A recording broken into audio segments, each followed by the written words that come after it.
Good morning to all of you. ऐसा उम्मीद है आप स्वस्थ होंगे। आज हम अध्ययन करेंगे टेक्सटाइल प्रिंटिंग के अंतर्गत डिफेक्ट इन प्रिंटिंग। ठीक है, तो सामान्य सावधानियां क्या होती हैं, सबसे पहले उसको अध्ययन करेंगे। अगर हमें एक ही सेट को दोबारा से प्राप्त करना हो तो एक ही सेट का मतलब कहने मतलब 5% 6% अगर फिक्स है, उसी सेट को दोबारा प्राप्त करना है तो हमें प्रिंटिंग करते समय सारी कंडीशन जैसे टेम्परेचर, टाइम, पेस्ट की कंसंट्रेशन, प्रिंटिंग के दौरान प्रयोग होने वाली केमिकल्स जैसे डाइस्टफ या pigment, thickener, wetting agent, reduction agent, oxidising agent इत्यादि केमिकल को उसी परसेंटेज में लेना चाहिए। कहने का मतलब अगर हमें 5% सेट चाहिए, ठीक है, 5% सेट चाहिए तो उसमें कितने केमिकल मिलाना है उसका रेशियो समान होना चाहिए। ये नहीं कि हमने पहले पेस्ट में 8% थिकनर लिया था और दूसरे में ले लिए 5%। ठीक है, डाई स्टेप की मात्रा भी समान होनी चाहिए, उसमें कम ज़्यादा नहीं होनी चाहिए। जितनी मात्रा थी, जिस कंपनी की डाई थी उसी कंपनी की डाई होना चाहिए। जिस रेशियो में मिलाया गया था वो रेशियो होना चाहिए। और टाइम, टेम्परेचर, पेस्ट की कंसंट्रेशन को विशेष ध्यान में रखना चाहिए। अगर आपने टाइम और टेम्परेचर को भी चेंज कर दिया आफ्टर ट्रीटमेंट के दौरान तो भी जो सेट की क्वालिटी में या सेट में वेरिएशन आ जाएगा। ठीक, तो पहला पॉइंट है प्रिंटिंग के दौरान वही केमिकल यूज करना चाहिए जिसकी आवश्यकता हो। एक्स्ट्रा केमिकल की यूज नहीं करना चाहिए, नहीं तो डिफेक्ट क्रिएट करेगा, सेट वेरिएशन होगा। ठीक, हमें आवश्यकता से ज़्यादा केमिकल को प्रयोग नहीं करना चाहिए। हमें जितना केमिकल ज़रूरत है उतनी ही मात्रा में केमिकल को लेना चाहिए, उससे कम या उससे ज़्यादा नहीं लेना चाहिए। अगर पेस्ट में कोई भी केमिकल अच्छी तरह से घुला नहीं है तो प्रिंटिंग में डिफेक्ट उत्पन्न करेगा। कोई भी केमिकल है अगर वो वाटर में अच्छे तरीके से नहीं घुल पा रहा है या पेस्ट में अच्छे तरीके डिजॉल्व नहीं हो पा रहा है तो क्या आएगा, स्पॉट जनरेट करेगा। स्पॉट जनरेट करेगा तो कहीं ना कहीं प्रिंटिंग पेस्ट में डिफेक्ट पैदा करेगा। ठीक है, शेड वेरिएशन, शेड में भी वेरिएशन क्रिएट करेगा। आफ्टर ट्रीटमेंट में टाइम, टेम्परेचर पर विशेष ध्यान देना चाहिए।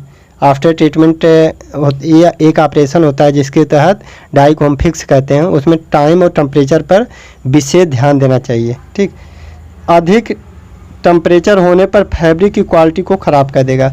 अगर मान लीजिए आपने क्वालिटी टेम्परेचर ज़्यादा ले लिया तो फैब्रिक कॉटन फैब्रिक है तो भी डिफेक्ट क्रिएट हो जाएगा उसमें।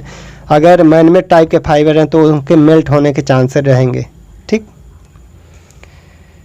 सभी केमिकल तथा प्रिंटिंग के बाद मशीन में जो बचे रहते हैं, सभी केमिकल तथा प्रिंटिंग के बाद जो केमिकल मशीन में बचे रहते हैं उनको बाहर फेंकते समय यह ध्यान रखना चाहिए कि पर्यावरण के सभी नियम का पालन हो रहा है कि नहीं। कहने मतलब जो भी केमिकल बच गए हैं उनको एज ए आप इन्वायरमेंट में नहीं फेंक सकते हैं। फेंकने से पहले उनको चेक करना चाहिए कि ये इको फ्रेंडली है कि नहीं है, इन्वायरमेंट के साथ ये अच्छा बिहेव कर रहे हैं कि नहीं। पता चला ये इन्वायरमेंट को पॉल्यूटेड कर रहे हैं तो इन सब नियमों को ध्यान में रखना चाहिए। ठीक है, उसके बाद देखेंगे सिलेक्शन ऑफ डाई स्टेप या पिगमेंट, किस तरीके से हम उसका सिलेक्शन करते हैं। ठीक, सिलेक्शन ऑफ डाई स्टेप या पिगमेंट, सही तरह के डाई का चुनाव करना डायर के लिए बहुत महत्वपूर्ण है। जो भी डायर होता है उसके लिए सही तरीके से डाई का चुनाव करना बहुत ही इम्पोर्टेंट होता है कि डाई की फास्टनेस अच्छी है कि नहीं है। उसके लिए इस बात को विशेष ध्यान रखना। फैब्रिक के ऊपर उसकी एफिनिटी क्या है इस बात को भी डिपेंड करता है। ठीक, डायर के लिए, ठीक है, डायर के लिए सही क्लास की डाई का चुनाव करना ही नहीं परंतु उस क्लास के भी सही कलर का चुनाव करना बहुत महत्वपूर्ण होता है। कभी कभी एक ही डाई के 25 क्लास होते हैं, 25 से 30 100 भी क्लास होते हैं। तो जितने भी क्लास होते हैं, जैसे आपको बताया गया होगा कि डायरेक्ट डाई पे जर्मनी ने 88 ग्रुप पे बैन लगा दिया। इसका मतलब उसके 88 ग्रुप होते हैं, और भी ग्रुप होते हैं तो 88 बैन लगाया है, इसका मतलब और भी ग्रुप होते हैं। ठीक, तो उस देखना चाहिए कि किस डाई में कौन सा ग्रुप अच्छा होता है जिसकी फास्टनेस अच्छी होती है। ठीक, यहाँ पर इस बात का भी ध्यान रखना चाहिए कि जो भी डाई अलग अलग कंपनी में बनी है उसका रिजल्ट भी अलग अलग होगा। ये नहीं कि रिएक्टिव डाई हमने अटीरा कंपनी का ले लिए या फिर बॉम्बे डाई का लिए हैं तो रिएक्टिव डाई फिर दूसरी अरविंद कंपनी का ले रहे हैं या फिर दूसरी कंपनी का, ठीक है, डाई स्टार की ले रहे हैं। तो ऐसा नहीं है, जब भी सिलेक्शन करते हैं तो एक ही कंपनी को सिलेक्शन करते हैं। बॉम्बे डाई है, डाई स्टार है, ये सब डाई की कंपनियां हैं, ठीक।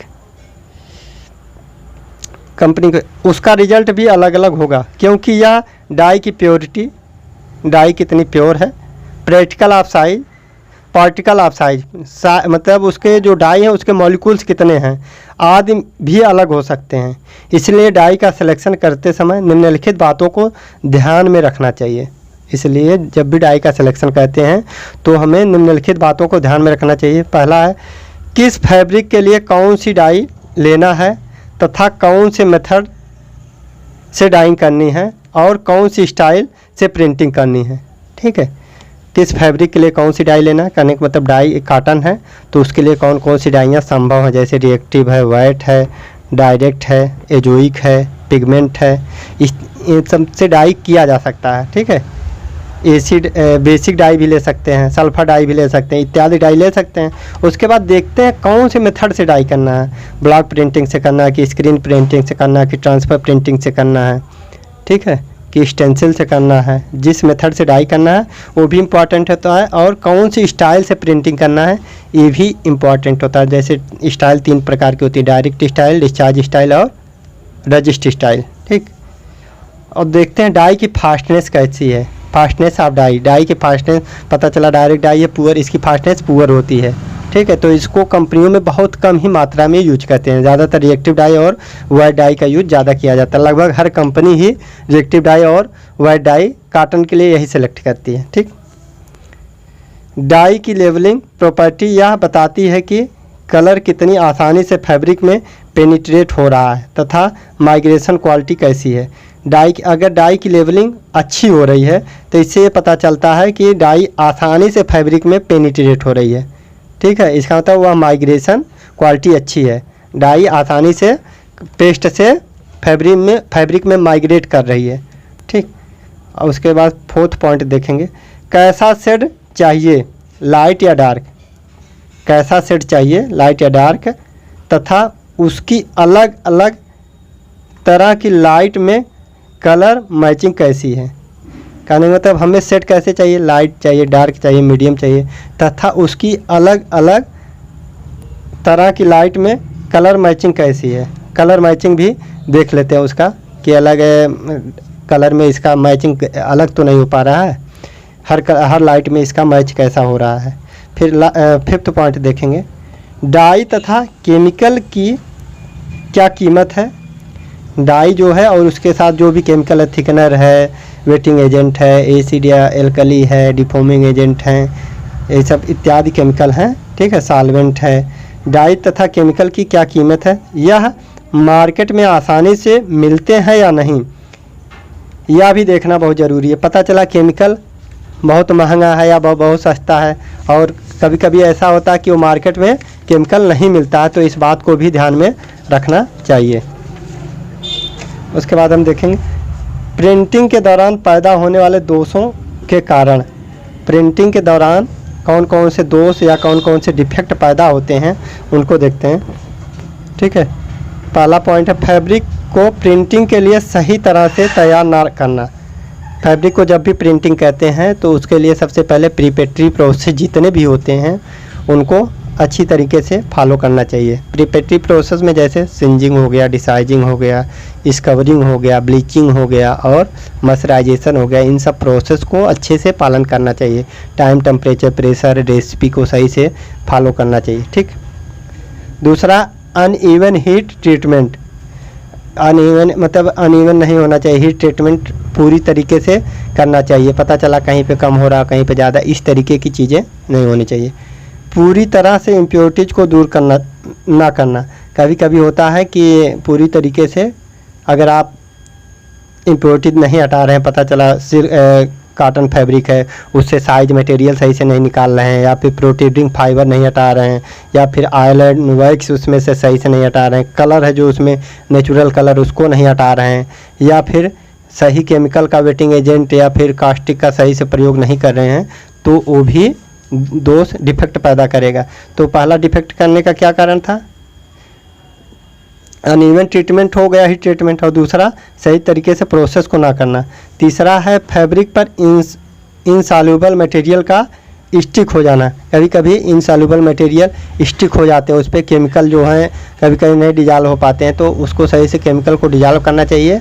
या फिर कोई इनसॉल्युबल मटेरियल आकर के फैब्रिक पर स्टिक हो जाएगा तो वो भी दिक्कत करेगा। फैब्रिक की एब्जॉर्बेंसी की क्षमता ठीक ना होना, कहने का मतलब फैब्रिक आसानी से पेस्ट को एब्जॉर्ब कर ले। अगर आपकी सही से स्कवरिंग नहीं हुई है तो फैब्रिक में ऑयल एंड वैक्स होगा, ऑयल एंड वैक्स होगा तो फैब्रिक एब्जॉर्ब नहीं करेगा। क्या नहीं एब्जॉर्ब करेगा, पेस्ट नहीं एब्जॉर्ब करेगा। पेस्ट एब्जॉर्ब नहीं करेगा, कहीं पे कम करेगा या कहीं पे ज़्यादा करेगा। कहीं पे कम ज़्यादा करेगा तो फैब्रिक में अनइवन कलर आएंगे। ठीक, मॉइस्चराइजेशन ठीक से ना होना, मॉइस्चराइजेशन में होता है फैब्रिक की स्ट्रेंथ बढ़ जाती है, डाई एबिलिटी बढ़ जाती है। ठीक है, डाई एबिलिटी बढ़ जाती है और स्ट्रेंथ बढ़ जाती है, इत्यादि प्रॉपर्टी, जितनी भी प्रॉपर्टी लॉस हुई रहती हैं सब मॉइस्चराइजेशन में ठीक होता है। मॉइस्चराइजेशन कैसे करते हैं, कास्टिक की प्रेजेंस में मॉइस्चराइजेशन होता है। ठीक, जितनी भी केमिकल प्रॉपर्टी डिस्ट्रॉय हो जाती हैं प्रिपरेटरी प्रोसेस में वो सब रिगेन कर ली जाती हैं। सिंजिंग का ठीक से ना होना, सिंजिंग अगर सही से नहीं हुई होगी तो भी डिफेक्ट आएंगे। डिसाइजिंग सही से नहीं है तो भी डिफेक्ट आएंगे। फैब्रिक में ख़राब फाइबर का होना, अगर आपने डेड फाइबर प्रयोग किया है, इमेच्योर फाइबर प्रयोग किए हैं तो भी डिफेक्ट आने के ज़्यादा चांस रहते हैं। फैब्रिक में ब्लीचिंग आदि के बाद केमिकल का फैब्रिक में रह जाना, जब भी आप फैब्रिक की ब्लीचिंग करते हैं या फिर और कोई भी ट्रीटमेंट करते हैं, अगर वो अच्छे से फैब्रिक को वॉश नहीं करेंगे तो क्या होगा, उसी में केमिकल रह जाएगा तो भी वो डिफेक्ट पैदा करेगा। दूसरा, पानी के कारण, वाटर के कारण क्या होता है, वाटर के कारण होता है वाटर की हार्डनेस अधिक होना। अगर वाटर की हार्डनेस अधिक होगी, हार्डनेस का मतलब पानी में किसी भी केमिकल का डिजॉल्व ना होना। जब अच्छे से कोई केमिकल डिजॉल्व नहीं होगा तो क्या होगी, प्रिंटिंग पेस्ट में तमाम डिफेक्ट आएंगे। इससे क्या होगा, कोई भी केमिकल सही से डिजॉल्व नहीं होगा, कहीं पे कम होगा कहीं पे ज़्यादा होगा, आधा डिजॉल्व होगा आधा नहीं होगा, तो हार्डनेस की वजह से भी प्रिंटिंग पेस्ट में डिफेक्ट आते हैं। पानी में मेटल आयन जैसे लोहा आदि का होना, पता चला लोहा है उसमें, उसकी वजह से भी कलर होता है, तो ये सब चीज़ों को पानी में नहीं रहना चाहिए। पानी का पीएच ठीक ना होना, पता चला पानी का पीएच मान सही नहीं है तो कोई केमिकल नहीं डिजॉल्व होगा। ठीक, इसलिए पानी का पीएच मान न्यूट्रल होना चाहिए। पानी में क्लोरीन की मात्रा ज़्यादा होना, क्लोरीन की मात्रा ज़्यादा होने से भी केमिकल नहीं डिजॉल्व होंगे या फिर उसमें उसके केमिकल की वजह से केमिकल और जो प्रिंटिंग पेस्ट के केमिकल रिएक्शन कर जाएंगे तो भी डिफेक्ट का कारण बनता है। पानी में किसी भी तरह की और कमी का ना होना जो हानिकारक है, पानी में किसी भी तरह की और भी कमी का ना होना जो हानिकारक है। पता चला पानी में इम्प्योरिटी है, इम्प्योरिटी का मतलब अगर सही मात्रा में जितने भी कैल्शियम मैग्नीशियम है अगर सही मात्रा में कम या ज़्यादा हो गया तो पानी ख़राब हो जाता है, वही हार्डनेस हो जाती है। ठीक है, तो ये सब कारण होते हैं फैब्रिक में डिफेक्ट होने के। तो हमने आज अध्ययन क्या किया, defect in printing. Defect in printing करने के लिए हमें पहला चीज़ तो सभी केमिकल को बैलेंस मात्रा में लेना चाहिए। जितने भी केमिकल हैं अगर उसी परसेंटेज का सेट चाहिए होता है तो हमें भी कम या ज़्यादा कभी केमिकल को नहीं लेना चाहिए। हमें उतना ही केमिकल लेना चाहिए जितना हमारा एक स्टैंडर्ड है, उस स्टैंडर्ड को फॉलो करेंगे तो हमारी जो रेसिपी होगी सेट का वही आएगा, एग्जैक्ट आएगा। तो और दूसरा रीज़न हमने पढ़ा है कि डिफेक्ट किन किन कारणों से हो सकते हैं। डिफेक्ट होने के बहुत से कारण हो सकते हैं। पहला है कि अगर आपने सही से प्रिपरेटरी प्रोसेस का यूज नहीं किया है तो डिफेक्ट होने के चांस ज़्यादा रहेंगे। दूसरा, वाटर की वजह से भी डिफेक्ट ज़्यादा आने की चांसेज होते हैं। ठीक है, वाटर में हार्डनेस होगी तो कभी कोई उसमें केमिकल डिजॉल्व नहीं होगा, कभी कम हो जाएगा कभी ज़्यादा हो जाएगा। तो प्रिपरेटरी प्रोसेस में आपको बताया गया सिंजिंग होती है, डिसाइजिंग होती है, स्कवरिंग होती है, ब्लीचिंग होती है, मॉइस्चराइजेशन होता है। इन सब प्रोसेस की वजह से भी डिफेक्ट आते हैं और पानी की वजह से भी डिफेक्ट आते हैं। और कुछ सामान्य सावधानियाँ बताई गई। सामान्य सावधानियाँ में केमिकल को हमें उतना ही लेना चाहिए जितना ज़रूरत हो, कम या ज़्यादा केमिकल को नहीं लेना चाहिए। कम या ज़्यादा केमिकल लेंगे तो परसेंटेज ऑफ शेड सही नहीं आएगा। Okay, thank you.